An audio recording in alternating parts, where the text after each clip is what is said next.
Blackout station, ये सफर तो बिल्कुल सामान्य होना चाहिए था। मैं रात की आखिरी ट्रेन में था, अकेला, थोड़ी सी रोशनी वाले डिब्बे में। फोन की बैटरी जल्दी जल्दी खत्म हो रही थी, पर मुझे कोई टेंशन नहीं थी। आखिरकार मैं अपने घर से कुछ ही स्टेशन दूर था। ट्रेन के ट्रैक पर चलने की आवाज सुनते सुनते मेरी आंखें भी झपकने लगी थी।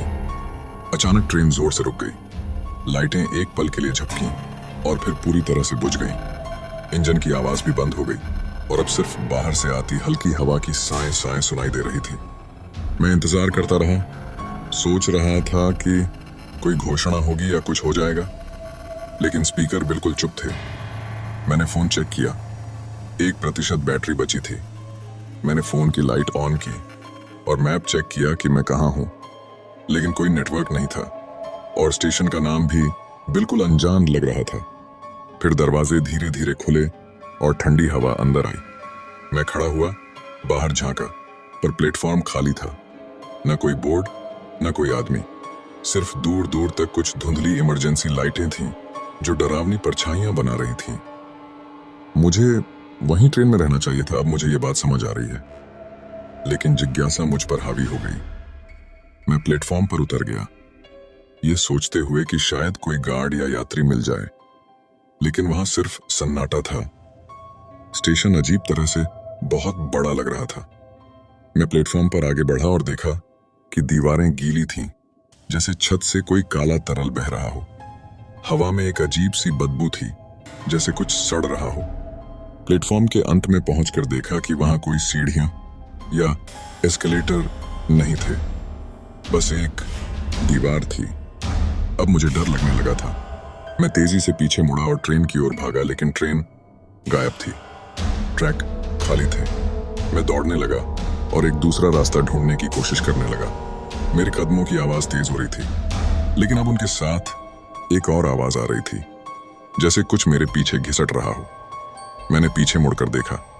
शुरुआत में कुछ नहीं दिखा, सिर्फ लंबा खाली प्लेटफॉर्म और कुछ लाइटें। लेकिन फिर छाया में कुछ हिलता हुआ दिखा, एक आकृति जो झुकी हुई धीरे धीरे मेरी तरफ आ रही थी। उसकी चाल बहुत धीमी थी, जैसे वो हर कदम का मजा ले रही हो। उसका चेहरा साफ नहीं दिख रहा था, लेकिन उसकी आंखें वो गहरे काले गड्ढे जैसे थीं जो हर रोशनी को निगल रही थीं। मेरा दिल तेजी से धड़कने लगा। मैं पीछे हटने लगा, लेकिन मेरे पैर जैसे जकड़ गए थे। वो चीज धीरे धीरे करीब आ रही थी। उसकी भारी सांसें अब साफ सुनाई दे रही थीं। मैं तुरंत पलटा और जितनी तेज दौड़ सकता था दौड़ा। मेरे कदमों की आवाज प्लेटफॉर्म पर गूंज रही थी और उसके पीछा करने की आवाज भी तेज हो रही थी। मुझे लग रहा था कि वो मेरे और करीब आ रही है। तभी मैंने प्लेटफॉर्म के अंत में एक दरवाजा देखा। मैं दौड़ते हुए वहां पहुंचा, खुद को अंदर धकेला और दरवाजा जोर से बंद कर दिया।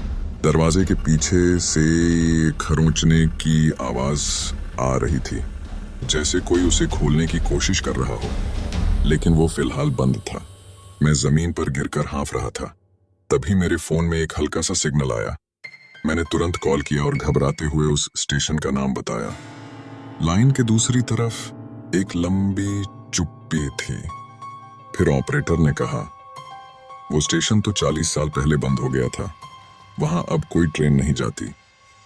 मेरे बोलने से पहले ही फोन कट गया और फिर मेरे पीछे दरवाजा धीरे धीरे खुलने लगा। ऐसी और वीडियो कहानियों के लिए चैनल को सब्सक्राइब करें।